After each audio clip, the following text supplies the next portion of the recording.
한미 정상회담을 앞두고 충격적인 발표가 전해졌습니다. 미국이 이제껏 보여왔던 태도와 180도 다른 태도를 보였는데요. 그 비밀은 미국이 경주 에이펙을 앞두고 급파한 어느 분석관 때문이었습니다. CIA의 지시를 받고 한국에 방문한 그가 목격한 건 상상을 초월하는 것이었습니다. 더 충격적인 건 그 다음이었어요. 돌아오는 길에 그 분석관에게 믿을 수 없는 일이 벌어졌거든요. 이 일로 인해 미국의 정책이 완전히 뒤바뀌었습니다. 대체 경주에서 무슨 일이 있었던 걸까요? 지금부터 공개합니다. 휴대폰이 울렸을 때 시계를 보지 않아도 새벽이라는 걸 알 수 있었습니다. 침대 옆 탁자를 더듬어 전화를 집어들었어요. 화면에는 본부라고만 떠 있었죠. 로버트, 지금 당장 들어와. 부국장 마이클슨의 목소리였습니다. 평소보다 한 톤 낮았고 긴장감이 배어 있었어요. 무슨 일입니까? 제가 물었죠. 전화로 말할 수 없어. 30분 안에 브리핑룸으로. 전화가 끊겼습니다. 저는 침대에서 일어나 옷을 챙겨 입었어요. 아내가 뒤척이며 눈을 떴습니다. 또 긴급이야? 그녀가 졸린 목소리로 물었죠. 네. 금방 올게요. 제가 대답했습니다. 아내는 더 이상 묻지 않았어요. 15년간 CIA 분석관으로 살아오면서 이런 새벽 호출은 여러 번 있었거든요. 하지만 오늘은 뭔가 달랐습니다. 마이클슨의 목소리에서 평소와 다른 무게감이 느껴졌죠. 차를 몰고 랭글리 본부로 향했어요. 버지니아 고속도로는 텅 비어 있었고 가로등만 외롭게 켜져 있었습니다. 라디오를 틀었지만 음악은 귀에 들어오지 않았어요. 머릿속으로 가능성들을 떠올렸죠. 테러, 전쟁, 아니면 또 다른 국제위기. 본부 정문을 통과할 때 경비원의 표정이 심상치 않았습니다. 평소엔 느긋하게 신분증을 확인하던 그가 오늘은 긴장한 기색이 역력했어요. 무슨 일인지 아십니까? 제가 물었죠. 잘 모르겠습니다만 오늘은 분위기가 다릅니다. 경비원이 낮게 대답했습니다. 지하 주차장에 차를 세우고 엘리베이터를 탔어요. 3층 브리핑룸 버튼을 눌렀습니다. 엘리베이터가 올라가는 동안 거울에 비친 제 얼굴을 봤어요. 피곤해 보였지만 눈빛만은 또렷했습니다. 문이 열렸을 때 복도는 이미 사람들로 붐비고 있었어요. 핵정책과 직원들, 동아시아 라인 사람들, 심지어 국방부에서 파견 나온 인원까지 보였습니다. 이건 평범한 상황이 아니구나. 본능적으로 느꼈죠. 브리핑룸 문을 열고 들어갔습니다. 이미 20명 정도가 자리를 채우고 있었어요. 모니터 5대가 벽면을 가득 메우고 있었고 중앙 스크린에는 빨간 글씨로 긴급이라는 단어만 깜빡이고 있었죠. 로버트, 여기 앉아. 동료 제임스가 손짓했습니다. 저는 그 옆자리에 앉았어요. 뭔데 이렇게 난리야? 제가 속삭였죠. 북한이 뭔가 했대. 엄청 크게. 제임스가 낮은 목소리로 대답했습니다. 표정이 굳어 있었어요. 그 순간 브리핑룸 문이 열리며 부국장 마이클슨이 들어왔습니다. 핵정책실장 2명이 뒤따라 들어왔어요. 마이클슨은 연단으로 곧장 걸어갔죠. 그의 얼굴에는 밤새 잠을 못 잔 흔적이 역력했습니다. 자, 시작하지. 그가 말했어요. 목소리는 낮았지만 단호했습니다. 스크린에 위성사진이 떠올랐어요. 익숙한 장소였습니다. 북한 길주 핵실험장이었죠. 하지만 뭔가 달랐어요. 산 하나가 통째로 무너진 것처럼 보였거든요. 분화구 같은 거대한 구멍이 위성사진에 선명하게 찍혀 있었습니다. 오늘 새벽 3시 47분. 북한이 사상 최대 규모의 핵실험을 단행했습니다. 마이클슨이 말했죠. 방 안이 술렁거렸어요. 누군가 숨을 들이키는 소리가 들렸습니다. 규모는 어느 정도입니까? 핵정책 실장이 물었습니다. 추정치 250킬로톤, 히로시마급의 15배입니다. 마이클슨이 답했어요. 저는 숨이 막히는 것 같았습니다. 15배라니요. 그건 단순한 실험이 아니었어요. 실전 배치를 염두에 둔 최종 테스트였죠. 리히터 규모로는 6.3을 기록했습니다. 마이클슨이 계속 말했습니다. 중국 지린성과 러시아 블라디보스토크에서도 진동이 감지됐습니다. 스크린이 바뀌며 진도 그래프가 나타났어요. 붉은 선이 급격히 치솟았다가 서서히 내려가는 모습이었습니다. 저는 그래프를 응시했죠. 저 선 하나하나가 북한의 기술 발전을 의미했어요. 백악관 반응은요? 제가 물었습니다. NSC가 72시간 내 전면 보고서를 요구했습니다. 마이클슨이 저를 봤어요. 로버트, 자네가 한국과 일본의 대응 평가를 맡아. 중국 쪽은 캐로리하고. 저는 고개를 끄덕였습니다. 알겠습니다. 그런데 한국 반응이 좀 이상합니다. 동아시아 담당 수석 캐롤 워커가 자리에서 일어났어요. 그녀는 손에 서류를 들고 있었죠. 뭐가 이상한데요? 마이클슨이 물었습니다. 너무 침착해요. 캐롤이 말했습니다. 스크린에 한국 합참의 공식 발표문이 떠올랐어요. 우리 군은 북한의 핵실험을 즉각 탐지했으며 모든 상황을 통제하고 있다. 국민 여러분은 안심하셔도 된다. 마치 예행 연습이라도 한 것처럼 완벽한 문구였습니다. 너무 완벽해서 오히려 의심스러울 정도였어요. 시장은요? 제임스가 물었죠. 서울 증시가 거의 요동치지 않았어요. 캐롤이 대답했습니다. 0.3% 하락으로 장을 마감했습니다. 보통 이런 사건이 터지면 5%는 기본으로 떨어지거든요. 그게 무슨 의미죠? 누군가가 물었습니다. 두 가지 가능성이 있습니다. 캐롤이 말했어요. 하나는 시장이 이미 북한 핵실험을 예상하고 있었다는 것. 그건 말이 안 됩니다. 제가 끼어들었죠. 북한 핵실험을 사전에 안다는 건 불가능해요. 또 하나는요. 마이클슨이 날카롭게 물었습니다. 캐롤이 잠시 망설이더니 입을 열었어요. 한국이 이미 자체 억제력을 갖추고 있다는 겁니다. 방안이 조용해졌습니다. 억제력이요? 제가 되물었어요. 핵 말입니까? 확실하진 않습니다. 캐롤이 신중하게 말했죠. 하지만 정황상 그럴 가능성을 배제할 수 없어요. 그녀는 리모컨을 조작했습니다. 스크린에 새로운 자료들이 떠올랐어요. 한국의 원전 23기, 우라늄 보유량, 현무미사일, 군 예산, 모든 지표가 한 방향을 가리키고 있었죠. 이건 추측 아닙니까? 국방부 인사가 반박했습니다. 물론 확증은 없습니다. 캐롤이 인정했어요. 하지만 무시하기엔 너무 많은 신호들이 있어요. 저는 스크린을 응시했습니다. 퍼즐 조각들이 서서히 맞춰지기 시작했어요. 한국의 침착한 반응, 요동치지 않는 시작, 그리고 이 모든 기술적 기반, 로버트.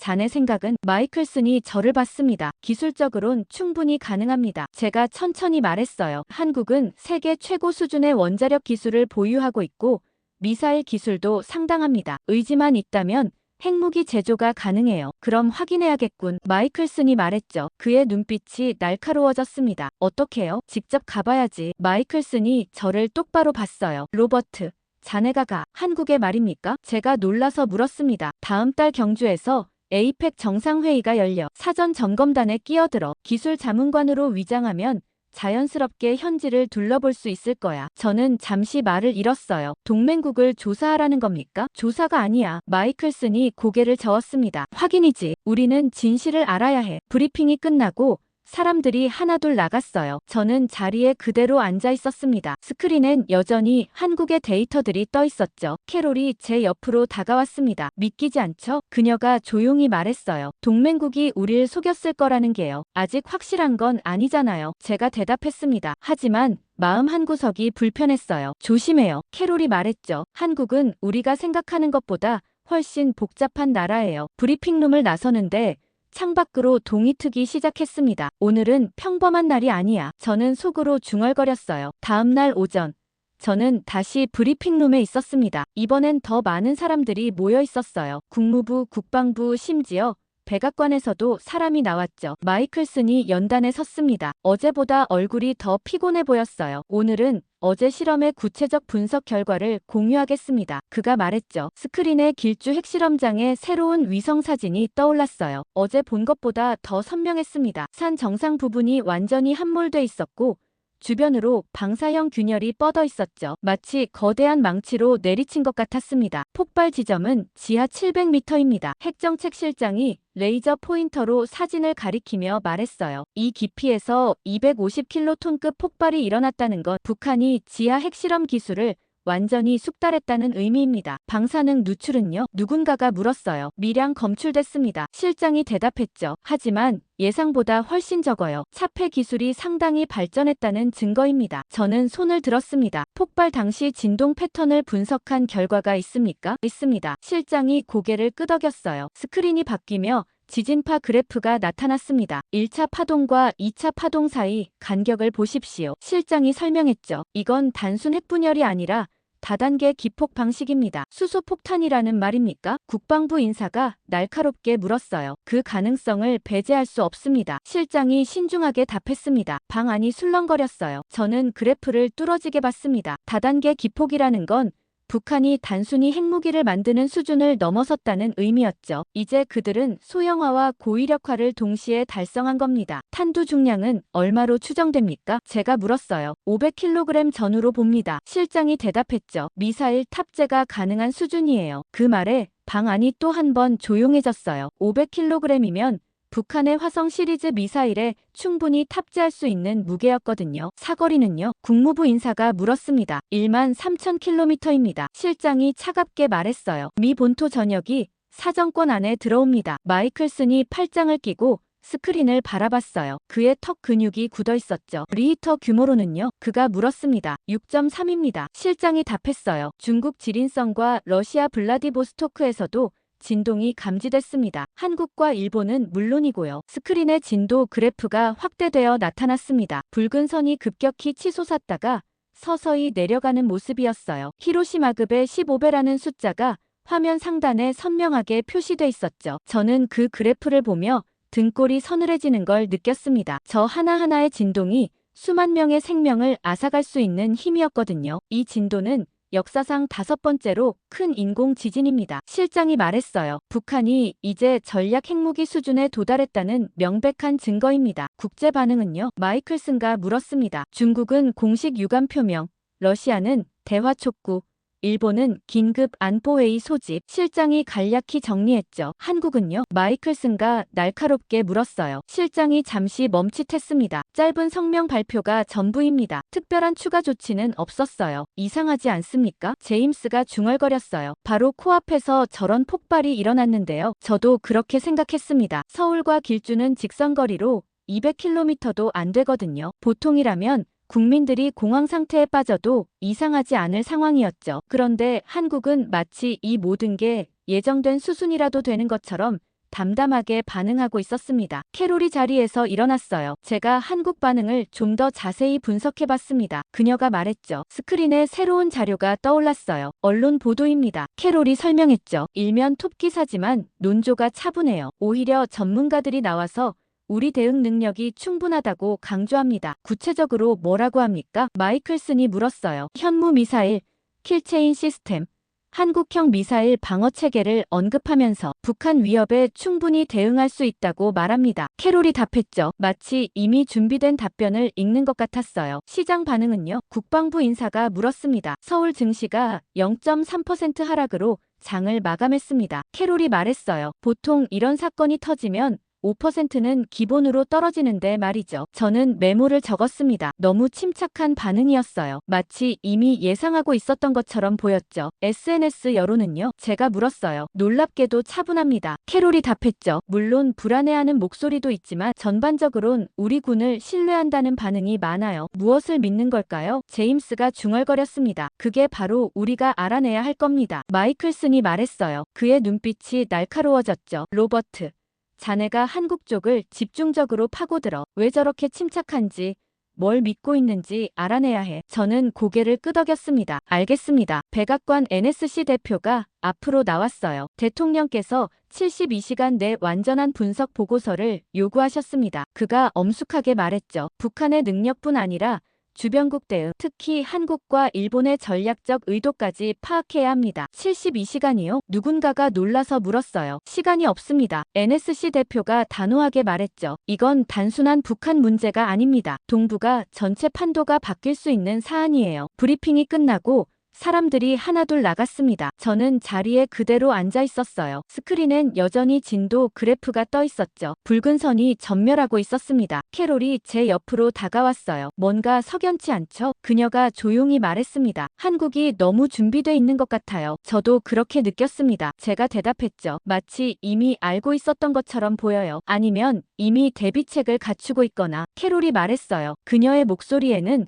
확신이 배어 있었죠. 저는 스크린을 다시 봤습니다. 리히터 6.3, 히로시마급의 15배, 그리고 한국의 침착한 반응. 이 모든 퍼즐 조각들이 하나의 그림을 그리기 시작했어요. 72시간 안에 답을 찾아야 했습니다. 브리핑룸을 나서며 저는 속으로 중얼거렸어요. 한국은 대체 뭘 숨기고 있는 걸까? 브리핑룸을 나와 복도를 걷는데 마이클슨이 뒤에서 불렀습니다. 로버트, 잠깐. 저는 걸음을 멈추고 돌아섰어요. 그가 빠르게 걸어오더니 제 어깨에 손을 얹었죠. 내 방으로 가지. 그의 사무실은 복도 끝에 있었습니다. 문을 열고 들어가니 창밖으로 랭글리 본부의 중정이 보였어요. 나무들이 바람에 흔들리고 있었죠. 앉게. 마이클슨이 말했습니다. 저는 책상 앞 의자에 앉았어요. 그는 책상 뒤로 돌아가 서류 하나를 꺼냈습니다. 백악관에서 방금 내려온 지시야. 그가 서류를 제게 건넸죠. 저는 받아서 읽기 시작했습니다. 최우선 긴급이라는 빨간 도장이 첫 페이지에 찍혀 있었어요. 대통령 각서라고 적혀 있었죠. 북한 핵실험에 대한 전면 평가 보고서를 72시간 내 제출할 것. 북한의 기술 수준, 주변국 대응 능력, 지역 안보 구도, 변화 가능성을 모두 포함할 것. 특히 한국과 일본의 독자적 핵무장 가능성에 대한 평가를 우선시할 것. 저는 마지막 문장을 다시 읽었습니다. 독자적 핵무장 가능성이라니요. 백악관도 의심하고 있구나. 그 생각이 들었어요. 72시간이면 3일밖에 안 됩니다. 제가 말했죠. 제대로 된 분석이 가능할까요? 가능하든 안 하든 해야 해. 마이클슨이 단호하게 말했어요. 대통령이 직접 요구한 거야. NSC도 난리가 났어. 국방부는요.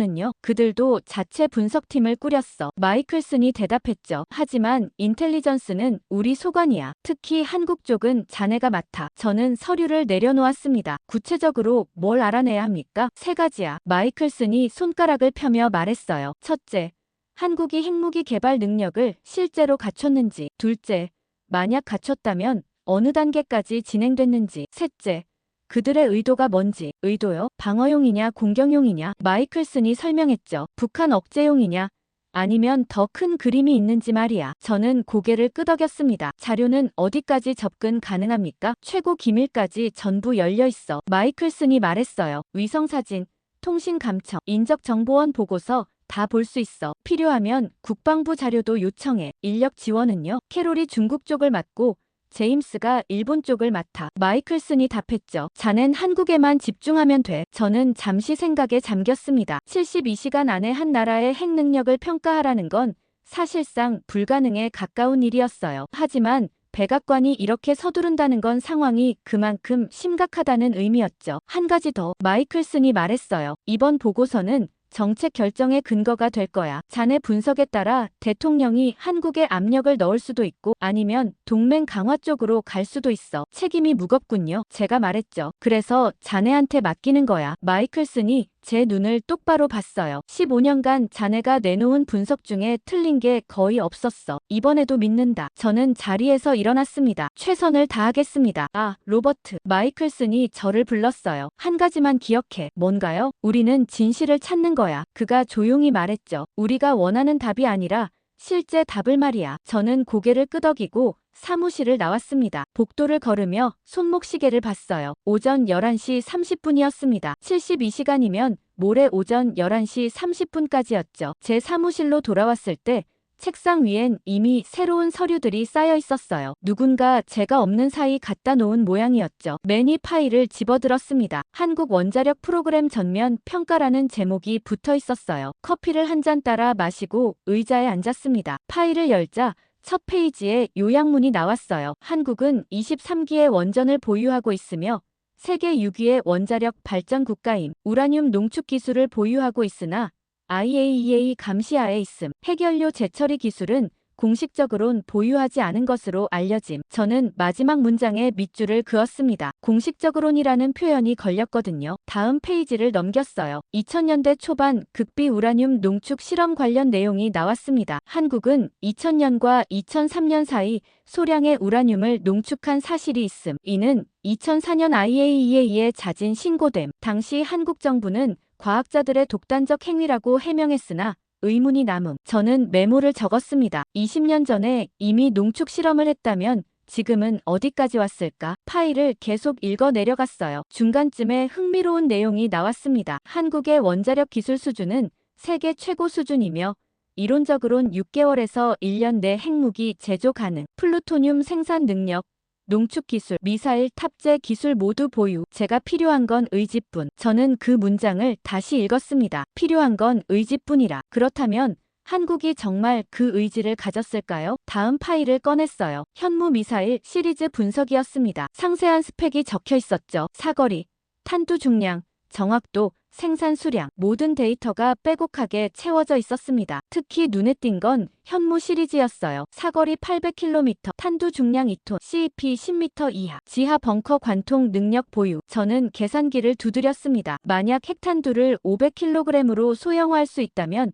현무 미사일에 충분히 탑재 가능했어요. 그리고 북한이 방금 그 소형화에 성공했다는 걸 보여줬다면 한국도 같은 기술을 가지고 있을 가능성이 높았죠. 오후 3시가 됐을 때 캐롤이 제 사무실로 들어왔습니다. 진행 상황 어때? 그녀가 물었어요. 퍼즐 조각들은 많은데 그림이 안 보여요. 제가 대답했죠. 기술적으론 가능한 게 확실한데 실제로 했는지는 모르겠어요. 정황 증거는 많아. 캐롤이 말했어요. 침착한 반응, 요동치지 않는 시장, 준비된 듯한 언론 대응. 다 설명이 되죠. 하지만 확증이 없잖아요. 제가 말했죠. 위성 사진도 없고 정보원 보고도 없어요. 그게 더 의심스러운 거 아니야? 캐롤이 반박했어요. 이렇게 큰 프로그램을 우리 눈을 피해 진행했다는 것 자체가 그들의 능력을 보여주는 거잖아. 저는 고개를 끄덕였습니다. 일리 있는 말이었어요. 제임스도 들어왔습니다. 일본은 완전히 패닉 상태야. 그가 말했어요. 긴급 안보회의 3번째 하고 있대. 한국하고 대조적이네요. 제가 말했죠. 바로 그거야. 제임스가 손가락으로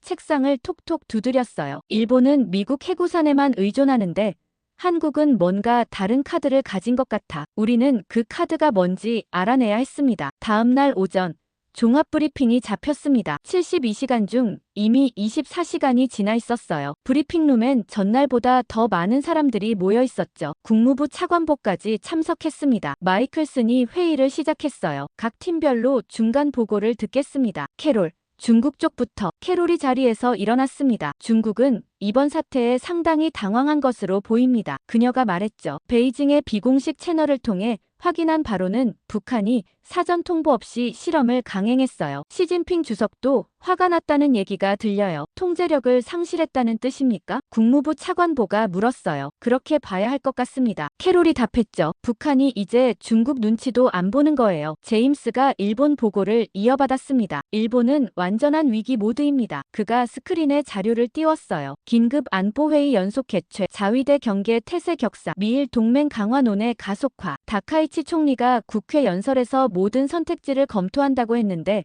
이건 사실상 핵무장 가능성을 언급한 겁니다. 일본이 정말 그쪽으로 갈까요? 누군가가 물었어요. 여론이 급속히 변하고 있어요. 제임스가 답했죠. 최근 여론조사에서 핵무장 찬성이 40%를 넘었습니다. 작년만 해도 20%였는데 말이죠. 방안이 술렁거렸습니다. 일본의 핵무장은 동북아 전체를 뒤흔들 사안이었거든요. 로버트, 한국 쪽은 마이클슨이 저를 봤어요. 저는 자리에서 일어났습니다. 한국이 가장 흥미롭습니다. 제가 말했죠. 일본과 정반대 반응을 보이고 있어요. 스크린에 제가 준비한 자료를 띄웠습니다. 한국 합참 발표문, 언론 보도, 증시 변동 그래프, 모든 게 비정상적으로 안정적이었어요. 보시다시피 한국의 대응은 지나치게 침착합니다. 제가 설명했죠. 마치 이미 준비돼 있던 것처럼 보여요. 준비라는 게 뭘 의미합니까? 국무부 차관보가 날카롭게 물었습니다. 저는 잠시 망설였어요. 이건 제 경력이 걸린 순간이었거든요. 잘못된 판단을 내리면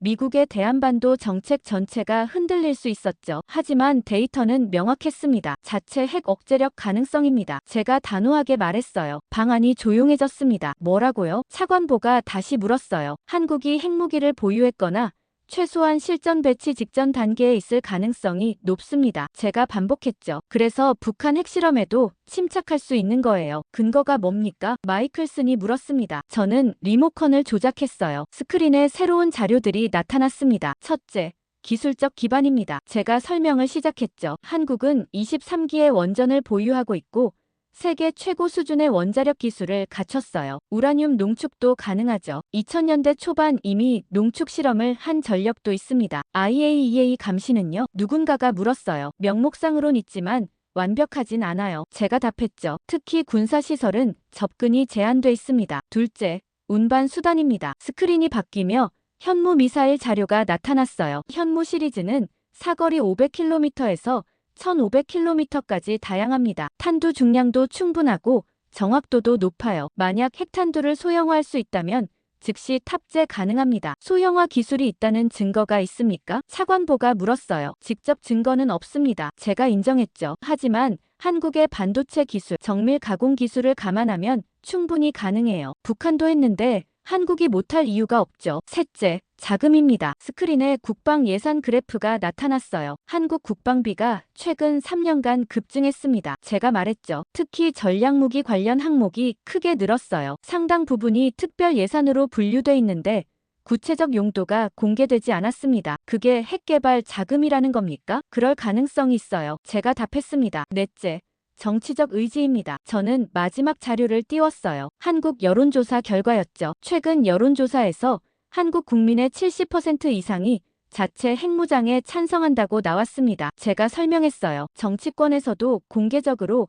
핵무장 논의가 나오고 있고요. 이건 단순한 여론이 아니라 정책으로 이어질 수 있는 수준입니다. 방안이 다시 술렁거렸어요. 한국이 정말 핵을 만들었다면 이건 NPT 체제의 근간을 흔드는 일이었거든요. 캐롤이 끼어들었습니다. 한 가지 더 있어요. 그녀가 말했죠. 우리 정보원 하나가 경주 인근에서 이상한 활동을 포착했어요. 무슨 활동입니까? 마이클슨이 물었어요. 남해해양과학연구소라는 곳인데 표면적으론 민간 연구시설입니다. 캐롤이 설명했죠. 하지만 최근 몇 달간 군 보안 요원들이 드나들고 있어요. 방사능 차폐 차량도 목격됐고요. 해양연구소에서 왜 방사능 차폐 차량이 필요합니까? 차관보가 날카롭게 물었습니다. 그게 바로 의문입니다. 캐롤이 답했어요. 공식적으론 해양 방사능 측정 연구라고 하는데 규모가 너무 큽니다. 위성 사진은요? 마이클슨이 물었죠. 있습니다. 캐롤이 리모컨을 조작했어요. 스크린에 위성 사진이 나타났습니다. 해안가에 자리한 대형 건물이 보였어요. 겉보기엔 평범한 연구소 같았지만 한쪽에 지하로 내려가는 입구가 보였죠. 지하 구조물이 상당히 깊습니다. 캐롤이 설명했어요. 열감지 위성으로 봤더니 강력한 열 신호가 나와요. 일반 연구시설치곤 너무 뜨겁죠. 저는 사진을 자세히 봤습니다. 확대된 이미지에서 건물 주변으로 이중 울타리가 쳐져 있는 게 보였어요. 경비 초소도 여러 개였죠. 이건 민간 시설이 아니야. 저는 속으로 생각했습니다. 확인이 필요합니다. 제가 말했어요. 직접 가봐야 해요. 어떻게요? 차관보가 물었습니다. 다음 달 경주 에이펙이 있습니다. 마이클슨이 말했죠. 로버트를 사전 점검단에 끼워 넣으면 자연스럽게 현지 조사가 가능해요. 동맹국을 염탐하자는 겁니까? 차관보가 불편한 표정을 지었어요. 염탐이 아니라 확인입니다. 마이클슨이 단호하게 말했죠. 만약 한국이 정말 핵을 가졌다면 우리 대한반도 정책 전체를 재검토해야 해요. 모른 척하고 넘어갈 사안이 아닙니다. 차관보가 잠시 생각하더니 고개를 끄덕였어요. 백악관과 협의하겠습니다. 그가 말했죠. 하지만 신중하게 움직이십시오. 한미 동맹에 금이 가서는 안 됩니다. 회의가 끝나고 사람들이 나갔습니다. 저는 자리에 남아 스크린의 위성 사진을 계속 봤어요. 남해해양과학연구소. 그 이름이 머릿속에 각인됐죠. 캐롤이 제 옆으로 왔습니다. 정말 갈 거야? 그녀가 물었어요. 가야죠. 제가 답했습니다. 이게 퍼즐의 마지막 조각일 수도 있어요. 조심해. 캐롤이 말했죠. 한국은 우리가 생각하는 것보다 훨씬 준비돼 있을 거야. 저는 고개를 끄덕였습니다. 그 말이 맞을지도 몰랐어요. 한국은 단지 기술만 가진 게 아니라 완전한 시스템을 갖췄을 수도 있었죠. 경주로 가야 했습니다. 직접 확인해야 했어요. 회의가 끝나고 저는 제 사무실로 돌아왔습니다. 책상 위엔 새로운 서류 더미가 또 쌓여 있었어요. 누군가 제가 요청한 자료들을 갖다 놓은 모양이었죠. 커피를 한 잔 따라 마시고 의자에 앉았습니다. 시계를 봤어요. 오후 9시였습니다. 72시간 중 이미 38시간이 지났죠. 남은 시간은 34시간 뿐이었어요. 매니 파일을 집어들었습니다. 한국 원전 운영 현황이라는 제목이 붙어 있었어요. 펼쳐보니 23기 원전의 상세 정보가 나왔습니다. 고리, 한빛, 한울, 월성, 각 발전소별로 원자로 형식, 출력, 가동 연수가 빼곡하게 적혀 있었죠. 저는 형광펜을 들고 중요한 부분을 표시하며 읽었어요. 특히 눈에 띈 건 월성 원전이었습니다. 중수로 방식이라고 적혀 있었죠. 중수로는 플루토늄 생산이 용이한 방식이었어요. 핵무기 제조의 핵심 재료였죠. 한국은 4기의 중수로를 보유하고 있으며 연간 약 150kg의 플루토늄 생산 가능. IAEA 사찰을 받고 있으나 모든 플루토늄이 추적되는지는 불명확. 저는 그 문장에 밑줄을 그었습니다. 150kg이면 핵무기 20개 이상을 만들 수 있는 양이었어요. 물론 IAEA가 감시하고 있다지만 완벽할 순 없었죠. 다음 파일을 열었습니다. 우라늄 농축 관련 자료였어요. 한국은 2004년 IAEA에 과거 우라늄 농축 실험을 자진 신고, 당시 소량의 고농축 우라늄 생산 인정, 정부는 과학자들의 독단적 행위라고 해명했으나 의문 제기됨. 현재 공식적으론 농축 프로그램 없으나 기술적 능력은 보유. 제가 중얼거렸습니다. 20년 전 실험이라. 그 후 20년 동안 뭘 했을까요? 다음 페이지에 흥미로운 내용이 나왔어요. 한국원자력연구원은 레이저 농축 기술을 연구 중인 것으로 알려짐. 이는 원심 분리기보다 효율적이며 소규모 시설로도 고농축 가능. 군 관련 시설에서의 연구 여부는 확인 불가. 저는 메모했습니다. 레이저 농축, 군 시설, 확인 불가. 모든 단어가 의미심장했어요. 다음 파일은 현무 미사일에 관한 것이었습니다. 이미 브리핑에서 봤던 내용이지만 더 자세한 정보가 담겨 있었죠. 저는 숫자들을 노트에 옮겨 적었어요. 500kg. 북한이 달성했다는 핵탄두 중량과 정확히 일치했죠. 우연일까요? 아니면 한국도 이미 그 수준까지 왔다는 뜻일까요? 생산 수량 항목을 봤습니다. 저는 숨을 들이켰어요. 900기가 넘는 미사일이라니. 만약 이 중 일부에만 핵탄두를 탑재해도 엄청난 전력이었죠. 다음 파일을 펼쳤습니다. 한국 국방 예산 분석이었어요. 최근 10년간 예산 추이가 그래프로 나와 있었습니다. 2015년부터 급격히 증가하기 시작해서 2022년 이후 특히 가팔랐어요. 그중 저는 특별 전력 증강이라는 표현에 동그라미를 쳤습니다. 비공개 예산이 전체의 20%라니. 그게 무엇에 쓰이는 걸까요? 파일 맨 뒤에 분석관 의견이 붙어 있었어요. 한국 국방비 증가는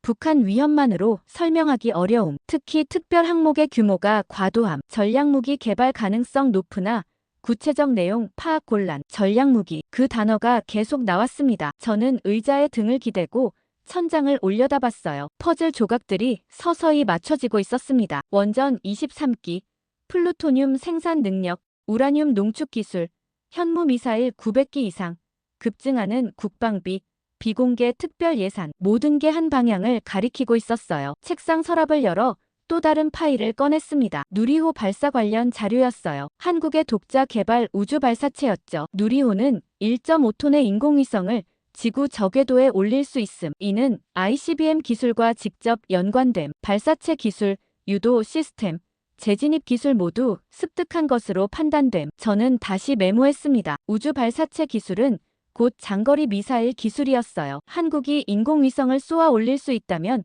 그 기술로 미사일도 만들 수 있었죠. 다음 자료는 잠수함이었습니다. 한국은 3,000톤급 잠수함 건조 중, 수중 발사탄도 미사일 시험 진행 중, SLBM은 전략 핵무기의 핵심 운반 수단임. 저는 잠시 생각에 잠겼어요. 핵잠수함까지는 아니어도 재래식 잠수함에서 핵미사일을 발사할 수 있다면 그것만으로도 강력한 억제력이었죠. 마지막 파일을 열었습니다. 한국 반도체 산업 분석이었어요. 한국은 세계 최고 수준의 반도체 기술 보유, 초정밀 가공, 미세 공정, 시스템 통합 능력 탁월. 이러한 기술은 핵탄두 소형화에 직접 활용 가능. 특히 기폭장치의 정밀 제어에 필수적. 저는 형광펜으로 그 부분을 표시했습니다. 반도체 기술과 핵무기가 연결되다니 생각지 못한 연결고리였어요. 하지만 말이 됐습니다. 핵탄두를 소형화하고 정밀하게 제어하려면 첨단 전자기술이 필수였거든요. 모든 파일을 읽고 나니 자정이 넘어 있었습니다. 저는 노트를 펼치고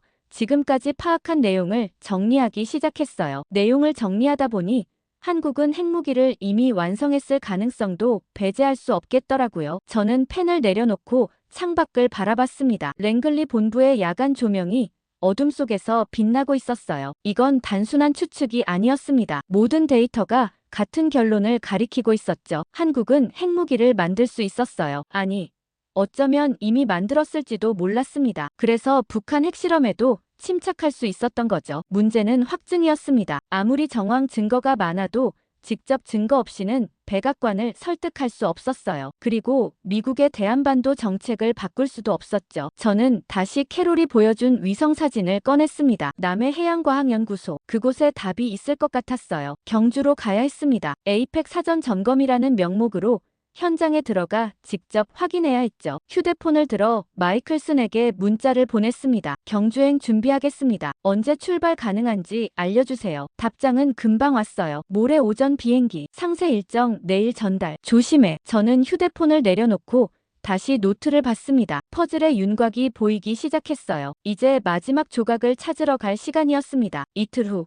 저는 덜레스 공항에 있었습니다. 마이클슨이 직접 나와 있었어요. 그가 서류 봉투 하나를 건넸죠. 신분증과 초청장이야. 그가 말했습니다. 자넨 백악관 기술 자문관 자격으로 가는 거야. 에이펙 사전 점검단에 합류하는 거고. 저는 봉투를 열어봤어요. 로버트 데이비스 백악관 국가안보회의 기술 자문관이라고 적힌 신분증이 들어있었죠. 사진도 제대로 박혀 있었습니다. 임무는 명확해. 마이클슨이 낮은 목소리로 말했어요. 의전과 보안 점검하는 척하면서 그 연구소 주변을 살펴봐. 직접 들어갈 순 없겠지만 최대한 가까이 가봐. 위험하진 않을까요? 제가 물었죠. 동맹국이야. 마이클슨이 씁쓸하게 웃었어요. 아직은. 하지만 들키면 곤란해. 한미 관계에 금이 갈 수 있어. 조심하겠습니다. 마이클슨이 제 어깨를 잡았습니다. 로버트, 이건 자네 경력에서 가장 중요한 임무가 될 거야. 잘 부탁해. 저는 고개를 끄덕이고 탑승구로 향했어요. 14시간짜리 긴 비행이었습니다. 비행기 안에서 저는 경주 관련 자료를 다시 훑어봤습니다. 에이펙 개최 장소, 주요 일정, 숙소 배치. 겉으로는 평범한 사전 점검 자료였지만 제 진짜 목적은 따로 있었어요. 가방 안 숨겨진 파일에는 남해해양과학연구소의 상세 지도가 들어있었습니다. 위성사진을 바탕으로 만든 것이었죠. 건물 배치, 출입구, 경비 초소 위치, 모든 게 표시돼 있었어요. 부산 김해공항에 도착한 건 현지 시간으로 오후 3시였습니다. 입국 심사를 통과하는데 심장이 빨리 뛰었어요. 혹시 제 진짜 임무를 눈치챘을까 싶어서였죠. 하지만 심사관은 여권을 훑어보고는 도장을 찍어줬습니다. 환영합니다. 그가 영어로 말했어요. 에이펙 준비로 수고가 많으시네요. 감사합니다. 제가 미소 지으며 대답했죠. 입국장을 나서자 한국 외교부 직원이 기다리고 있었습니다. 데이비스 씨시죠? 중년 남자가 다가왔어요. 외교부 의전팀 김민수입니다. 차량이 대기 중입니다. 그를 따라 주차장으로 갔어요. 검은색 제네시스가 서 있었습니다. 차에 오르자 김민수가 일정표를 건넸죠. 오늘은 호텔 체크인하시고 내일부터 본격적인 점검 일정입니다. 그가 설명했어요. 에이펙 회의자, 만찬장, 각국 정상 숙소 등을 둘러보실 겁니다. 저는 일정표를 훑어봤습니다. 사흘간 빡빡하게 짜여 있었어요. 틈을 내서 남해로 가려면 계획이 필요했죠. 차가 경주 쪽으로 향했습니다. 창밖으로 시내가 지나갔어요. 고층 빌딩들이 즐비했고 도로는 깨끗했습니다. 생각보다 훨씬 발전된 도시였죠. 차는 경주의 어느 호텔 앞에 멈췄습니다. 고급스러운 호텔이었어요. 체크인을 마치고 방에 들어갔습니다. 15층이었는데 창밖의 고풍스러운 분위기가 느껴졌지만 저는 감상할 여유가 없었습니다. 가방을 풀고 노트북을 꺼냈어요. 남해해양과학연구소까지의 거리를 검색했습니다. 경주에서 차로 어느 정도 가야 하더라고요. 일정 중에 빠져나갈 틈을 찾아야 했죠. 다음 날 아침 김민수가 호텔 로비에서 기다리고 있었습니다. 오늘은 에이펙 회의장부터 보시겠습니다. 그가 말했어요. 내부로 들어가니 수백 명의 인부들이 바쁘게 움직이고 있었죠. 무대 설치, 음향 점검, 보안시설 구축, 모든 게 동시에 진행되고 있었어요. 보안 책임자를 소개해드리겠습니다. 김민수가 말했죠. 한 남자가 다가왔습니다. 경호처 소속 박준혁입니다. 그가 악수를 청했어요. 악수하며 저는 그의 눈빛을 봤습니다. 날카로웠어요. 훈련된 보안 요원의 눈빛이었죠. 보안 시스템을 점검하고 싶습니다. 제가 말했어요. 특히 통신 보안과 도청 방지 시스템을요. 물론입니다. 박준혁이 고개를 끄덕였어요. 이쪽으로 오시죠. 그를 따라 통제실로 갔습니다.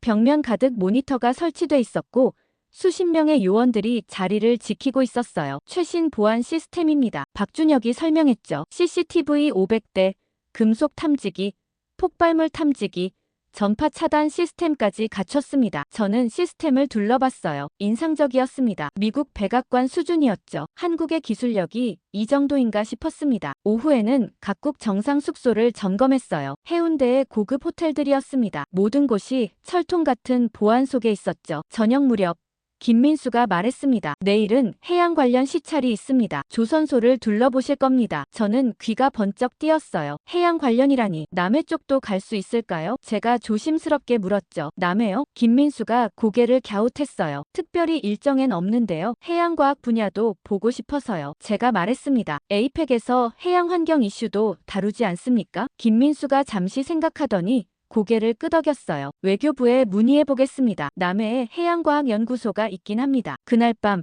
호텔방에서 저는 마이클슨에게 암호화 메시지를 보냈습니다. 남해 방문 시도 중. 내일 결과 알 수 있을 것 같음. 답장이 곧 왔어요. 좋아. 하지만 무리하지 마. 들키면 안 돼. 저는 창밖을 바라봤습니다. 경주의 야경이 화려하게 빛나고 있었어요. 하지만 저는 관광객이 아니었어요. 이 나라가 무엇을 숨기고 있는지 알아내야 했죠. 다음 날 아침 김민수가 좋은 소식을 가져왔습니다. 남해 방문이 승인됐습니다. 그가 말했어요. 오후에 해양과학연구소를 방문하실 수 있습니다. 저는 침착하게 고개를 끄덕였지만 속으로는 심장이 뛰었어요. 드디어 그곳에 갈 수 있게 됐습니다. 점심 후 차를 타고 남해로 향했어요. 경주를 벗어나자 해안도로가 나타났습니다. 바다가 에메랄드빛으로 빛나고 있었죠. 2시간쯤 달렸을 때 김민수가 말했습니다. 곧 도착합니다. 저는 긴장했어요. 가방 안에는 소형 카메라가 숨겨져 있었습니다. 최대한 많은 걸 기록해야 했죠. 차가 해안가 언덕을 올라갔어요. 그리고 건물이 보이기 시작했습니다. 남해 해양과학연구소. 퍼즐의 마지막 조각이 눈앞에 있었습니다. 차가 연구소 정문 앞에 멈췄습니다. 높은 철제 울타리가 시설 전체를 둘러싸고 있었어요. 위성 사진에서 봤던 것보다 훨씬 견고해 보였죠. 경비 초소에서 2명의 경비원이 나왔습니다. 민간 경비가 아니었어요. 군복을 입고 있었거든요. 신분증 확인하겠습니다. 한 경비원이 말했어요. 김민수가 서류를 건넸죠. 백악관 기술자문관이십니다. 에이펙 관련 시찰이에요. 경비원이 서류를 꼼꼼히 확인했습니다. 제 얼굴과 신분증을 번갈아 보더니 무전기로 뭔가 말했어요. 잠시 기다려 주십시오. 그가 말했죠. 5분쯤 지나자 안에서 승용차 한 대가 나왔습니다. 차에서 한 남자가 내렸어요. 흰 가운을 입고 있었지만 걸음걸이가 군인 같았습니다. 환영합니다. 그가 영어로 말했어요. 저는 연구소 부소장 이상훈입니다. 악수하며 저는 그의 손을 느꼈습니다. 거칠었어요. 실험실에서만 일한 사람의 손이 아니었죠. 들어오시죠. 이상훈이 말했어요. 게이트가 열리고 차가 안으로 들어갔습니다. 저는 창밖을 주의 깊게 봤어요. 건물은 3층짜리로 보였지만 한쪽에 지하로 내려가는 경사로가 보였습니다. 위성 사진에서 본 그곳이었죠. 주차장에 차를 세웠어요. 내리면서 저는 주변을 살폈습니다. 여러 대의 차량이 주차돼 있었는데 그중 몇 대는 특수 차량 같았어요. 창문이 두껍고 차체가 유난히 무거워 보였죠. 방사능 차폐 차량일 가능성이 높았습니다. 먼저 메인 건물부터 보여드리겠습니다. 이상훈이 말했어요. 우리 연구소는 해양 환경과 해양 자원을 연구합니다. 건물 안으로 들어갔습니다. 1층은 평범한 연구소 같았어요. 실험실들이 줄지어 있었고 연구원들이 현미경을 들여다보거나 컴퓨터 화면을 보고 있었죠. 하지만 뭔가 이상했습니다. 연구원들이 너무 긴장해 있었어요. 우리를 보는 눈빛이 경계심으로 가득했죠. 해양생물 연구실입니다. 이상훈이 한 방을 가리켰어요. 수조들이 놓여 있고 물고기들이 헤엄치고 있었습니다. 해양 오염 측정 연구도 하십니까? 제가 물었어요. 물론입니다. 이상훈이 대답했죠. 특히 방사능 오염 측정이 우리의 주요 업무 중 하나입니다. 방사능이요? 제가 관심 있는 척했어요. 후쿠시마 원전 사고 이후 해양 방사능 모니터링이 중요해졌습니다. 이상훈이 설명했죠. 우리는 동해와 남해의 방사능 수치를 지속적으로 측정하고 있어요. 저는 고개를 끄덕였습니다. 그럴듯한 설명이었어요. 하지만 그것만으론 군 보안 요원이 필요한 이유를 설명할 수 없었죠. 지하시설도 볼 수 있을까요? 제가 조심스럽게 물었습니다. 이상훈의 표정이 굳어졌어요. 죄송하지만 그곳은 제한 구역입니다. 그가 말했죠. 보안 문제로 외부인 출입이 불가합니다. 어떤 연구를 하시는데요? 심해 시료 보관 시설입니다. 이상훈이 간단히 답했어요. 온도와 압력을 일정하게 유지해야 해서 특수시설이 필요하거든요. 저는 더 이상 묻지 않았습니다. 너무 캐묻다간 의심받을 수 있었거든요. 2층으로 올라갔어요. 여기는 분석실입니다. 이상훈이 말했죠. 복잡한 장비들이 늘어서 있었습니다. 질량 분석기, 크로마토그래피, 분광광도계 모두 최신 장비들이었어요. 한 연구원이 샘플을 다루고 있었는데 손에 두꺼운 장갑을 끼고 있었습니다. 방사능 방호복 같았어요. 무슨 샘플입니까? 제가 물었죠. 해저 퇴적물입니다. 연구원이 짧게 대답했어요. 더 이상 대화하고 싶지 않다는 표정이었죠. 3층은 사무실이었습니다. 소장실, 회의실, 자료실이 있었어요. 평범한 구조였죠. 하지만 복도 끝에 특이한 문이 보였습니다. 두껍고 금속으로 된 문이었어요. 홍채 인식기가 달려 있었죠. 저곳은요? 제가 물었습니다. 서버실입니다. 이상훈이 빠르게 대답했어요. 연구 데이터를 보관하는 곳이죠. 보안이 철저하시네요. 개인정보와 연구 자료가 중요하니까요. 이상훈이 말했지만 목소리에 긴장이 배어 있었어요. 시차를 마치고 1층 로비로 내려왔습니다. 커피라도 드시겠습니까? 이상훈이 물었어요. 감사합니다. 제가 대답했죠. 김민수와 함께 소파에 앉았습니다. 이상훈이 커피를 가져왔어요. 인상적인 시설이네요. 제가 말했습니다. 하지만 해양연구소치고는 보안이 과도한 것 같은데요. 이상훈이 잠시 멈칫했어요. 국가 핵심 연구시설이라 그렇습니다. 그가 조심스럽게 말했죠. 외국 기업들의 산업 스파이도 있고 해서요. 저는 커피를 마시며 창밖을 봤습니다. 주차장 너머로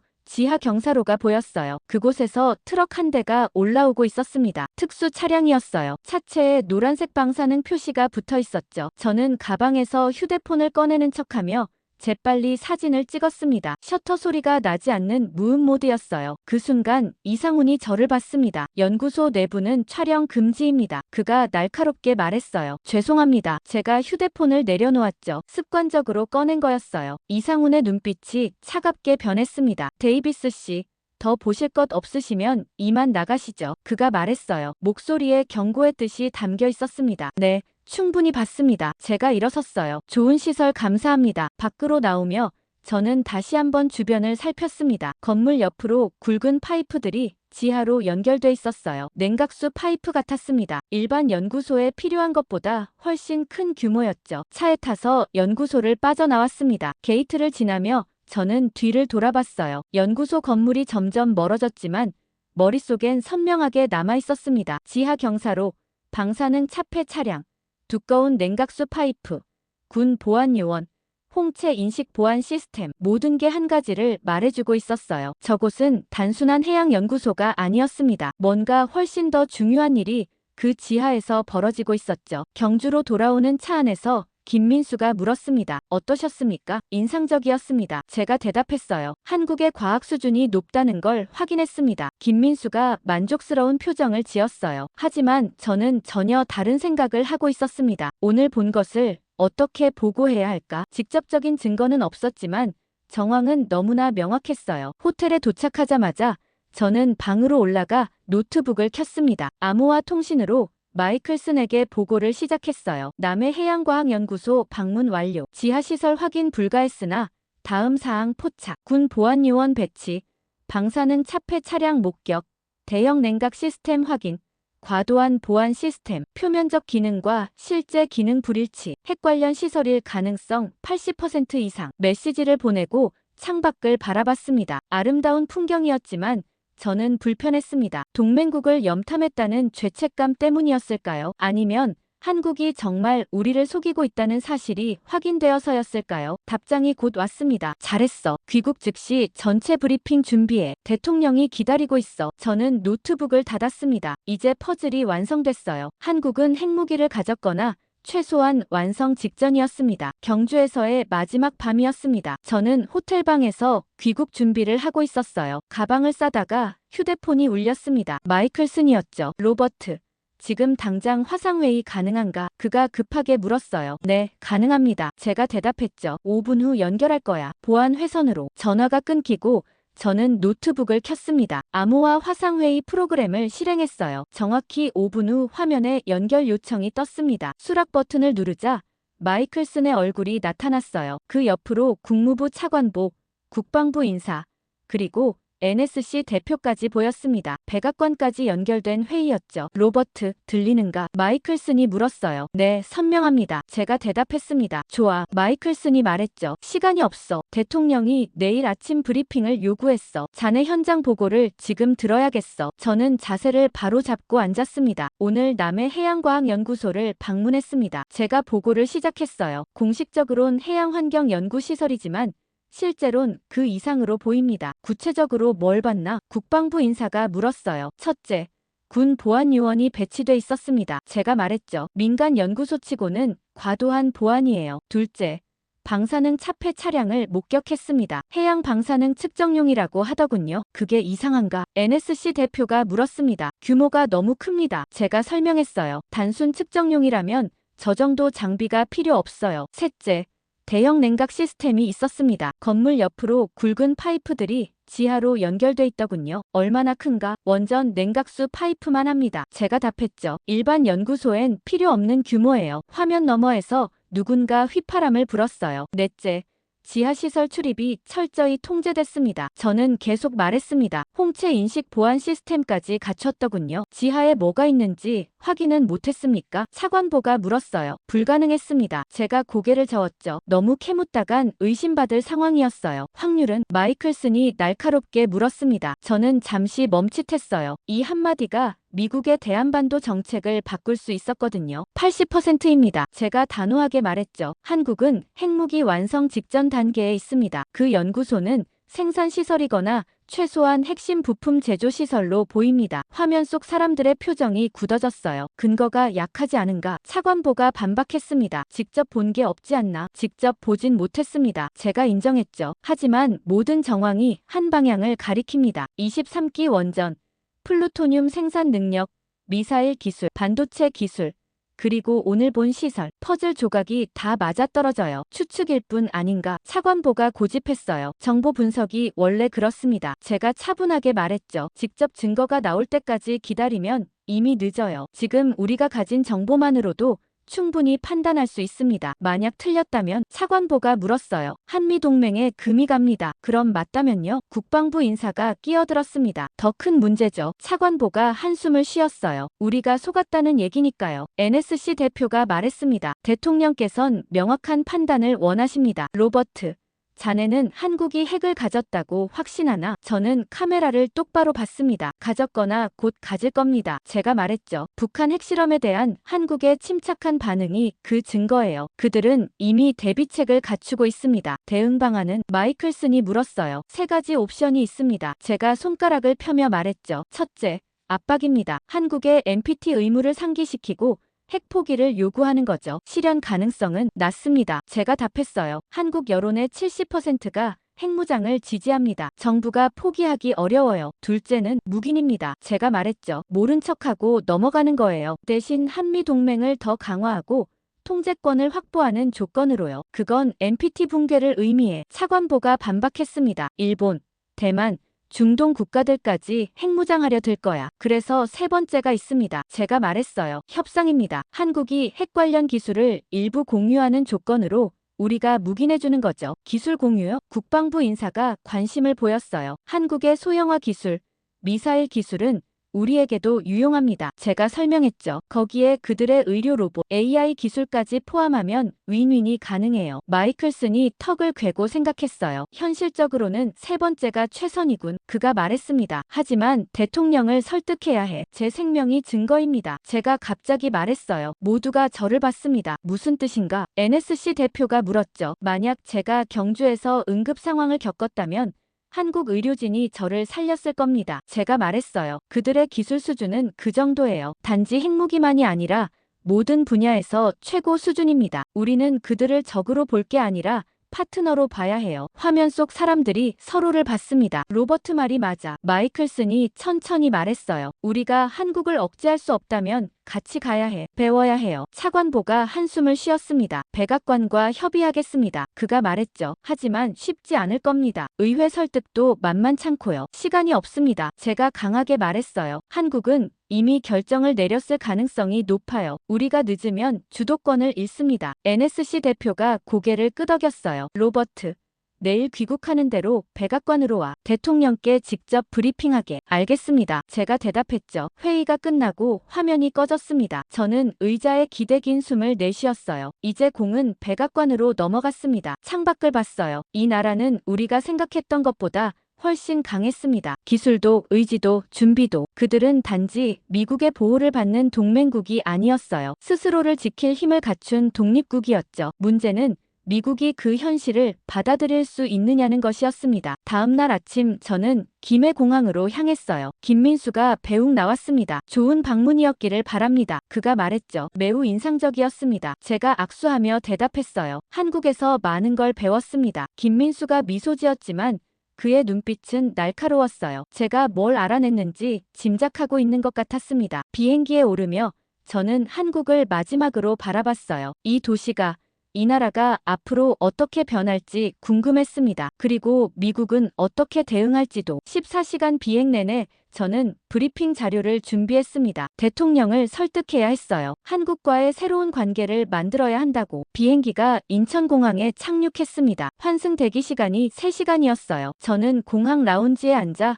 노트북을 꺼냈습니다. 백악관 브리핑 자료를 마무리해야 했죠. 1시간쯤 작업하고 있는데 갑자기 두통이 왔습니다. 심한 편두통 같았어요. 눈을 감고 관자놀이를 눌렀죠. 하지만 통증이 점점 심해졌습니다. 물을 마시고 진통제를 찾았어요. 가방을 뒤적였지만 없었습니다. 약국을 찾아야겠다고 생각했죠. 일어서는데 어지러웠어요. 시야가 흔들렸습니다. 한 걸음 내딛었는데 바닥이 기울어지는 것 같았어요. 주변 사람들의 목소리가 멀어졌습니다. 이상하다. 뭔가 잘못됐다고 생각하는 순간 의식이 끊겼어요. 눈을 떴을 때 천장이 보였습니다. 흰색 천장이었어요. 형광등이 눈부셨죠. 어디지? 고개를 돌리려는데 목이 움직이지 않았습니다. 데이비스 씨, 깨어나셨군요. 누군가 말했어요. 한국어 억양이 섞인 영어였습니다. 의사로 보이는 남자가 제 옆에 서 있었어요. 흰 가운을 입고 청진기를 목에 걸고 있었죠. 여기가 어디죠? 제가 물었습니다. 목소리가 갈라졌어요. 인천국제공항 의료센터입니다. 의사가 답했어요. 공항 라운지에서 쓰러지셔서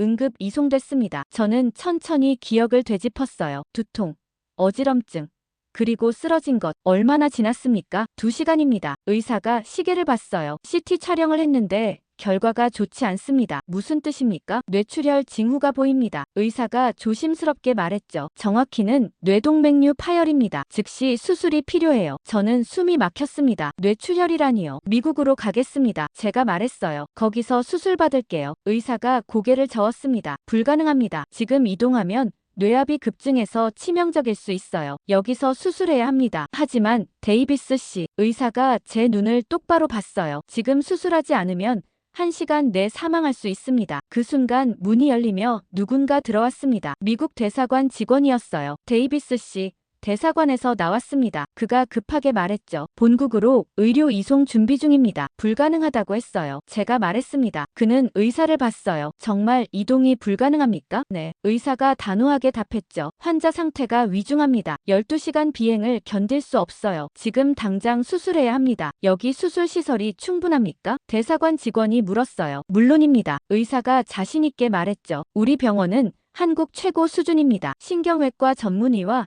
최신 장비를 갖추고 있어요. 로봇 수술도 가능합니다. 로봇 수술이요? 제가 되물었습니다. 네. 의사가 설명했어요. 레보아이라는 국산 수술 로봇입니다. 뇌동맥류 같은 복잡한 수술에 매우 효과적이죠. 저는 선택의 여지가 없었습니다. 죽고 싶지 않았거든요. 알겠습니다. 제가 말했죠. 여기서 수술 받겠어요. 대사관 직원이 망설였어요. 확실하십니까? 대사관에서 미국 의사를 급파할 수도. 저는 그의 말을 끊었습니다. 시간이 없어요. 지금 해야 해요. 의사가 간호사에게 지시했어요. 수술 준비해. 환자를 수술실로 이송해. 바퀴 달린 침대가 움직이기 시작했습니다. 복도를 지나 엘리베이터를 탔어요. 천장의 형광등들이 빠르게 지나갔죠. 수술실 앞에 도착했습니다. 이중문이 열리며 차가운 공기가 느껴졌어요. 안에는 수술대와 복잡한 기계들이 있었습니다. 한쪽에 로봇팔처럼 생긴 장비가 서 있었죠. 레보아이였습니다. 마취과 의사가 다가왔어요. 전신 마취를 할 겁니다. 그가 말했죠. 천천히 숫자를 세어보세요. 10부터 거꾸로요. 저는 눈을 감았습니다. 19, 8. 숫자를 세며 생각했어요. 내가 지금 한국 병원에서 뇌수술을 받는구나. CIA 분석관이 동맹국 조사하러 왔다가 그 나라에서 목숨을 구하게 되다니. 7, 6. 아이러니였습니다. 저는 한국의 핵능력을 의심하러 왔는데 결국 한국의 의료기술에 목숨을 맡기게 됐죠. 5, 4.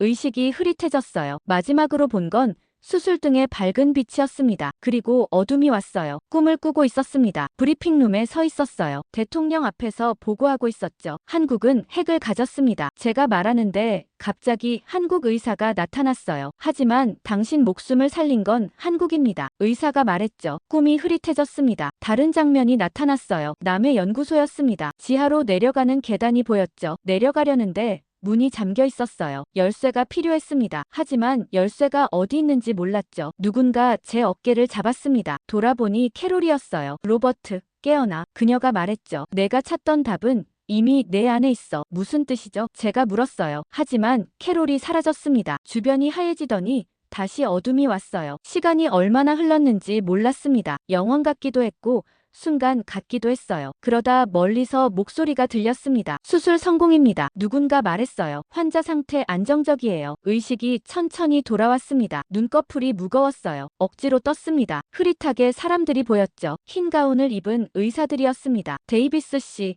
들리십니까? 누군가 물었어요. 네, 제가 간신히 대답했습니다. 수술이 성공적으로 끝났습니다. 의사가 말했죠. 뇌동맥류를 제거했고 출혈도 멈췄어요. 이제 회복만 하시면 됩니다. 저는 천천히 손을 움직여봤습니다. 움직였어요. 발가락도 움직였습니다. 감각이 있었죠. 살았구나. 그 생각이 들었습니다. 12시간 수술이었습니다. 의사가 설명했어요. 동맥류가 깊은 곳에 있었지만 로봇의 도움으로 정밀하게 제거할 수 있었어요. 출혈량도 최소화했습니다. 로봇이요? 제가 되물었죠. 네, 레보아이입니다. 의사가 미소 지었어요. 국산 로봇이에요. 1mm 단위로 움직일 수 있어서 뇌수술에 최적이죠. 저는 천장을 바라봤습니다. 국산 로봇이 제 뇌를 수술했다니 한국 기술이 제 목숨을 살렸다는 거였어요. 미국엔 이런 로봇이 없습니까? 제가 물었습니다. 비슷한 게 있긴 하지만 의사가 대답했어요. 가격이 너무 비싸서 실제로 쓰는 병원이 많지 않아요. 보험도 안 되고요. 우리는 환자를 먼저 생각합니다. 그 말이 가슴에 와닿았습니다. 기술은 단지 기술이 아니었어요. 그걸 어떻게 쓰느냐가 중요했죠. 한국은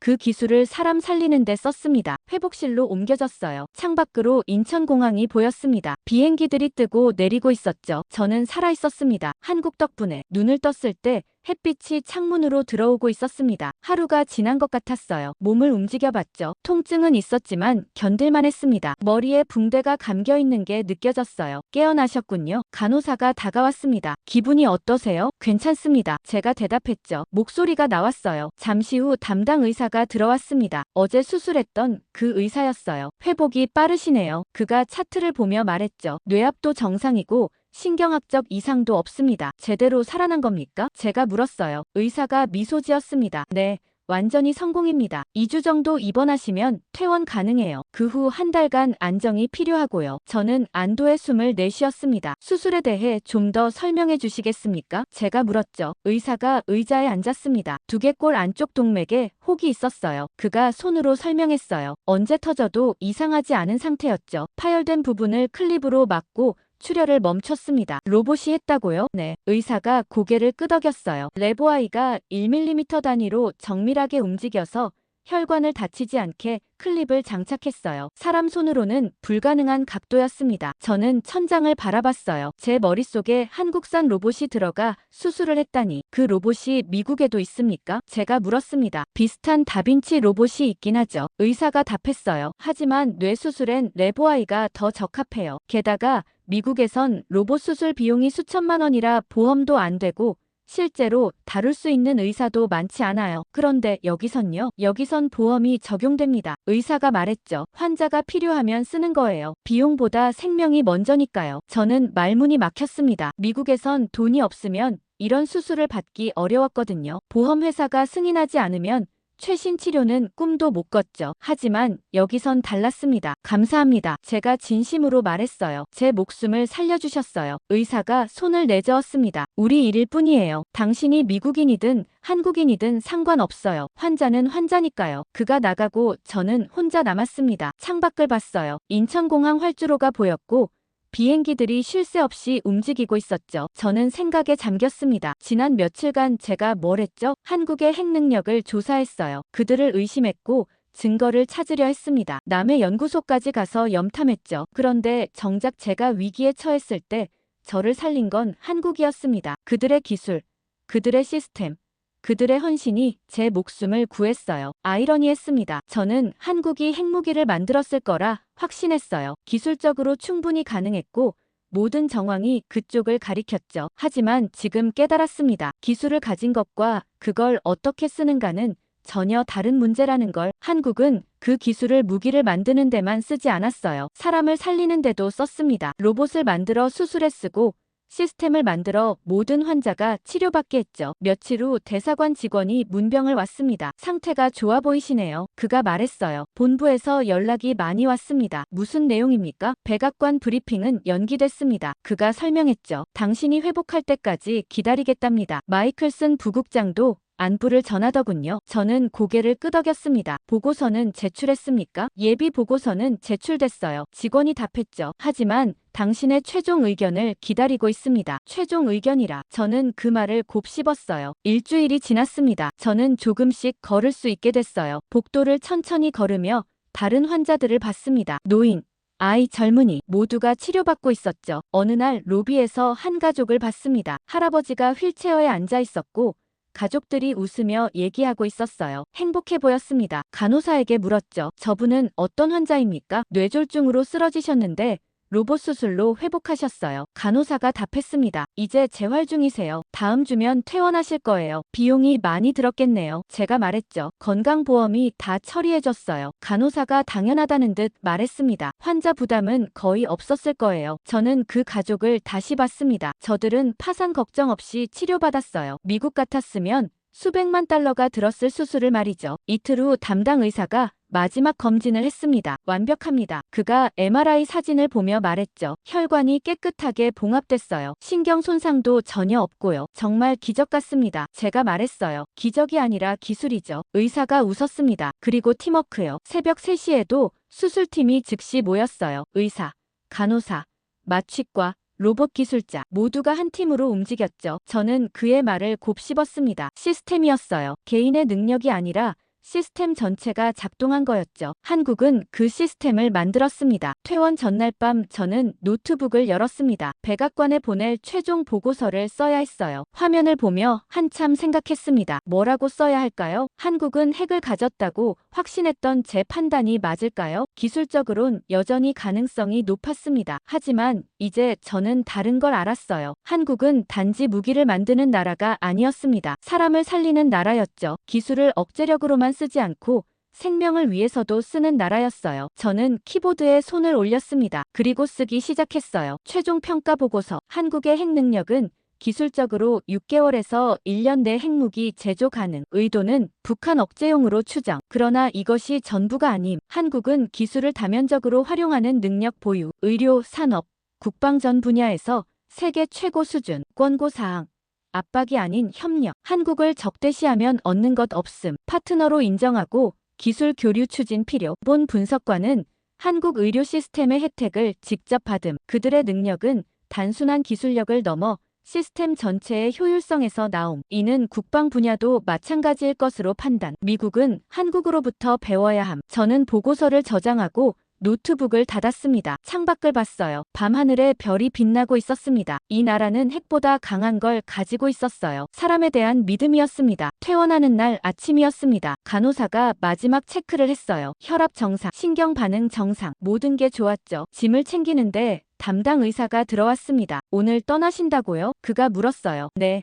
미국으로 돌아가야 합니다. 제가 대답했죠. 일이 많이 밀려 있어서요. 무리하지 마세요. 의사가 당부했습니다. 한 달은 푹 쉬셔야 해요. 뇌수술은 가벼운 게 아니니까요. 알겠습니다. 제가 고개를 끄덕였어요. 정말 감사했습니다. 선생님이 아니었다면 저는 지금 여기 없었을 겁니다. 의사가 손을 내밀었습니다. 건강하세요. 데이비스 씨. 악수하며 저는 그의 눈을 봤어요. 진심이 담긴 눈빛이었습니다. 돈이나 명예가 아니라 환자를 생각하는 의사의 눈빛이었죠. 병원을 나서며 뒤를 돌아봤습니다. 인천의료원이라는 간판이 햇빛에 빛나고 있었어요. 이곳에서 저는 새 생명을 얻었습니다. 그리고 새로운 시각도 얻었죠. 공항으로 가는 차 안에서 휴대폰이 울렸습니다. 마이클슨이었어요. 로버트, 몸은 괜찮은가? 그가 물었죠. 네, 퇴원했습니다. 제가 대답했어요. 지금 공항으로 가는 중입니다. 보고서 받았네. 마이클슨이 말했습니다. 읽어봤어. 처음 보고와 좀 다르던데 현장에서 더 많은 걸 봤습니다. 제가 조심스럽게 말했죠. 한국은 우리가 생각했던 것보다 복잡해요. 백악관에서 내일 브리핑 원해. 마이클슨이 말했어요. 대통령이 직접 듣고 싶어 하셔. 준비되셨나? 준비됐습니다. 제가 단호하게 답했습니다. 좋아. 그가 말했죠. 조심해서 와. 비행기는 순조로웠습니다. 14시간 동안 저는 브리핑을 머릿속으로 정리했어요. 뭐라고 말해야 할까? 어떻게 설득해야 할까? 대통령과 참모들은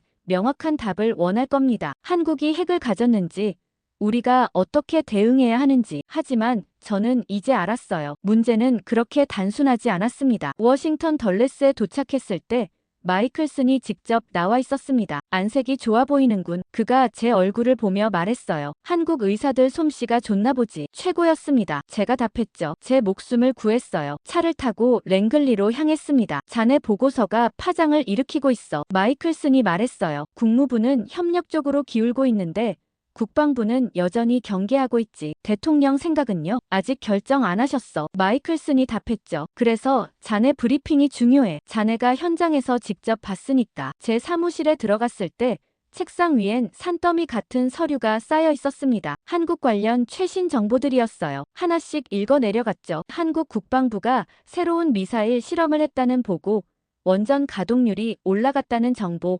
여론조사 결과 모든 게 제 분석을 뒷받침하고 있었습니다. 다음 날 아침 백악관으로 갔습니다. 시큐리티 체크를 여러 번 거쳐 상황실로 들어갔어요. 긴 타원형 테이블에 사람들이 앉아 있었습니다. 국무장관, 국방장관, NSC 보좌관, 그리고 테이블 끝에 대통령이 앉아 계셨죠. 데이비스 분석관입니다. 마이클슨이 저를 소개했어요. 한국에서 직접 조사했고 현지에서 응급수술까지 받았습니다. 대통령이 저를 봤습니다. 한국 의사들이 훌륭했다고 들었네. 그가 말했어요. 자네 목숨을 구했다지? 네, 각하. 제가 대답했습니다. 최고 수준이었습니다. 좋아. 대통령이 말했죠. 그럼 이제 한국이 우리에게 무엇인지 말해보게. 적인가? 동맹인가? 저는 심호흡을 하고 입을 열었습니다. 둘 다입니다. 제가 말했어요. 그리고 동시에 둘 다 아닙니다. 무슨 뜻인가? 국방장관이 날카롭게 물었어요. 한국은 기술적으로 핵무기를 만들 수 있습니다. 제가 설명했죠. 6개월에서 1년이면 가능해요. 원전,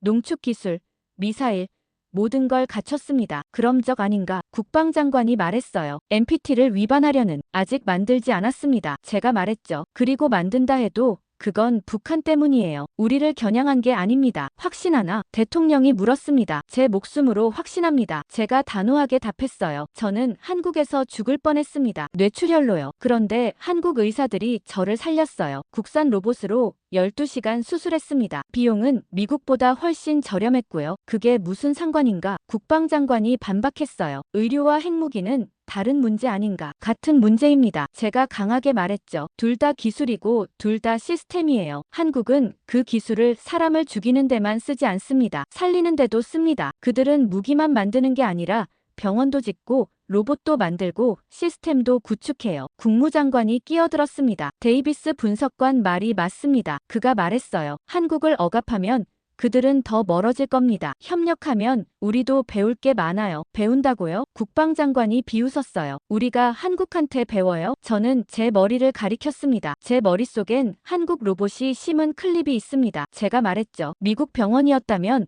보험 문제로 못 받았을 수술이에요. 비용이 수천만 원이니까요. 하지만 한국에선 당연하게 해줬어요. 이게 시스템의 차이입니다. 대통령이 손을 들어 정리했습니다. 결론이 뭔가? 그가 물었어요. 협력입니다. 제가 답했습니다. 한국에 압력 넣으면 그들은 핵을 만들 겁니다. 어차피 기술 있으니까요. 하지만 협력하면 다른 길이 열려요. 기술 교류, 의료 협력, 산업 파트너십, 우리가 얻을 게 많습니다. 그들 핵은요? 국방장관이 물었어요. 무기입니다. 제가 말했죠. 공식적으론 인정 안 하되 사실상 용인하는 거예요. 대신 통제권을 확보합니다. 공동관리 체계를 만들고 정보 공유를 의무화하는 거죠. NPT는요? 예외를 만듭니다. 제가 답했어요. 북한이라는 특수 상황을 감안한 예외요. 일본이나 다른 나라로 번지지 않게 조건을 명확히 하고요. 방안이 조용해졌습니다. 대통령이 창밖을 봤어요. 한참 후 그가 입을 열었습니다. 국무장관, 한국과 비공식 협상 시작하게. 대통령이 지시했어요. 조건은 데이비스가 제시한 대로 기술 교류,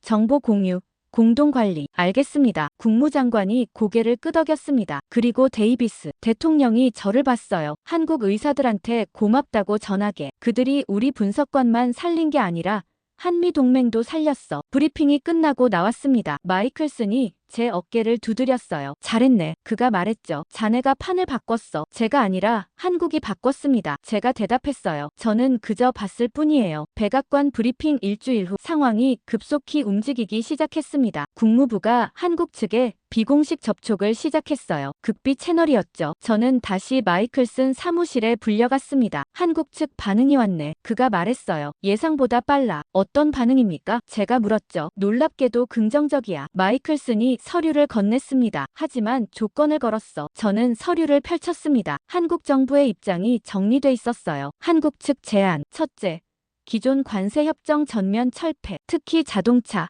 반도체, 의료기기 분야. 둘째, 의료 로봇 및 AI 수술 시스템의 미국 이전, 기술 라이선스 포함. 셋째, 한미 공동 연구센터 설립, 핵안전, 의료기술, 우주개발 분야. 넷째, 한국의 자체 방위력 인정, NPT 예외 조항 협의. 저는 천천히 읽어 내려갔습니다. 치밀했어요. 한국은 이미 준비하고 있었던 겁니다. 빈틈이 없네요. 제가 말했죠. 그들은 이미 오래전부터 이 순간을 대비했어요. 그렇지. 마이클슨이 고개를 끄덕였어요. 우리가 알아채기 전부터 말이야. 국방부 반응은요? 반대가 심해. 마이클슨이 솔직하게 말했죠. 특히 관세 철폐 부분. 자동차 업계가 난리야. 의료 로봇은요? 그건 오히려 찬성이 많아. 마이클슨이 답했습니다. 우리 의료계가 한국 기술에 관심 많거든. 비용을 획기적으로 낮출 수 있으니까. 대통령 입장은요? 제가 물었죠. 승인 방향이야. 마이클슨이 말했어요. 단 의회를 설득해야 해. 그게 문제지. 며칠 후 국무부에서 회의가 열렸습니다. 한미협상 실무진이 모였어요. 양측 대표가 테이블을 사이에 두고 앉았죠. 한국 측 수석 대표는 외교부 차관이었습니다. 환영합니다. 그가 영어로 말했어요. 건설적인 대화가 되길 바랍니다. 미국 측 대표는 국무차관이었어요. 우리도 그렇게 생각합니다. 그가 답했죠. 허심탄회하게 얘기합시다. 저는 기술 자문으로 참석했습니다. 테이블 옆에 앉아 두 나라의 대화를 지켜봤어요. 먼저 민감한 부분부터 짚겠습니다. 한국 차관이 말했죠. 한국의 자체 방위력에 대한 미국의 입장을 듣고 싶습니다. 미국 차관이 잠시 멈칫했어요. 우리는 NPT 체제를 존중합니다. 그가 조심스럽게 말했죠. 하지만 북한이라는 특수 상황을 이해합니다. 그럼 한국의 독자적 억제력을 인정하신다는 겁니까? 한국 차관이 날카롭게 물었어요. 공식적으론 핵 비확산이 원칙입니다. 미국 차관이 답했죠. 하지만 비공식적으론 북한 억제를 위한 자위적 조치를 이해할 수 있습니다. 한국 차관이 고개를 끄덕였습니다. 명확한 답변 감사합니다. 그가 말했어요. 그럼 우리 조건으로 넘어가죠. 관세 문제가 먼저 논의됐습니다. 한국은 전면 철폐를 원했고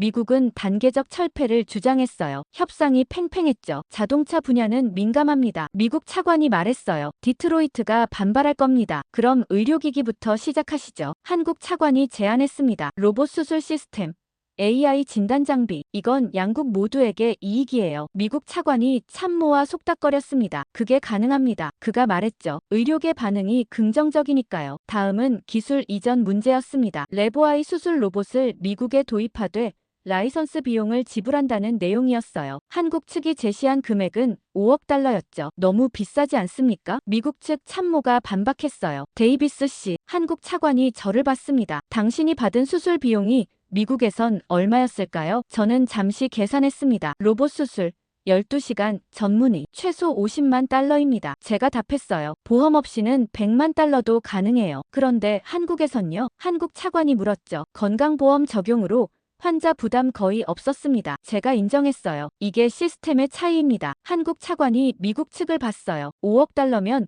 미국 내 50개 병원에 로봇을 배치할 수 있습니다. 그가 설명했죠. 연간 5,000명의 환자를 살릴 수 있어요. 이게 비싼 겁니까? 미국 차관이 고개를 숙였습니다. 동의합니다. 그가 말했어요. 공동연구센터 설립도 논의됐습니다. 위치는 샌디에이고로 정해졌어요. 한국 연구진과 미국 연구진이 함께 일하는 시설이었죠. 핵 안전 분야도 포함됩니까? 미국 차관이 조심스럽게 물었어요. 물론입니다. 한국 차관이 답했죠. 우리는 숨길 게 없어요. 오히려 안전관리 노하우를 공유하고 싶습니다. 정보 공유 체계도 합의됐습니다. 한국의 핵 관련 활동을 미국과 공유하되 상호 존중의 원칙을 지킨다는 내용이었어요. 감시가 아니라 협력이었죠. 회의가 끝날 무렵 한국 차관이 말했습니다. 한 가지만 더 말씀드리죠. 그가 진지하게 말했어요. 한국은 핵무기를 원하지 않습니다. 우리가 원하는 건 안전이에요. 북한이 위협하지 않으면 우리도 무기가 필요 없어요. 하지만 지금은요? 미국 차관이 물었습니다. 지금은 선택권을 유지하는 겁니다. 한국 차관이 답했죠. 만들 수 있다는 것과 만든다는 건 다른 문제예요. 우리는 현명하게 판단할 겁니다. 회의가 끝나고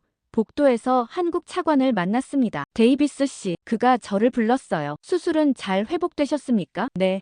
덕분에 완전히 나았습니다. 제가 답했죠. 다행입니다. 그가 미소 지었어요. 우리 의사들이 자랑스럽더군요. 미국 분석관을 살렸다고요. 제 목숨을 구해주셔서 감사합니다. 제가 진심으로 말했어요. 그리고 이 협상도요. 협상은 시작일 뿐입니다. 한국 차관이 말했죠. 진짜 협력은 이제부터예요. 서로 배우고 성장하는 거죠. 저는 고개를 끄덕였습니다. 한국은 단지 핵을 협상 카드로 쓴 게 아니었어요. 진짜 목표는 동등한 파트너십이었죠. 며칠 후 협상 결과가 발표됐습니다. 언론은 한미 전략적 기술 협력 협정이라고 불렀어요. 관세 단계적 철폐, 의료 로봇 도입, 공동 연구센터 설립, 모든 게 합의됐죠. 의회는 논란이 있었지만 결국 통과됐습니다. 한국 의료 기술이 미국인 수천 명을 살릴 수 있다는 주장이 먹혔어요. 제 사례도 증거로 제시됐죠. 마이클슨이 제 사무실로 왔습니다. 자네가 해냈어. 그가 말했어요. 한미 관계를 새로 정의했어. 제가 아니라 한국이 했습니다. 제가 답했죠. 저는 그냥 진실을 말했을 뿐이에요. 어쨌든 좋은 결과야. 마이클슨이 말했습니다. 이제 한국은 우리의 진짜 파트너가 됐어. 저는 창밖을 봤습니다. 워싱턴의 하늘이 맑았어요. 새로운 시작 같았습니다.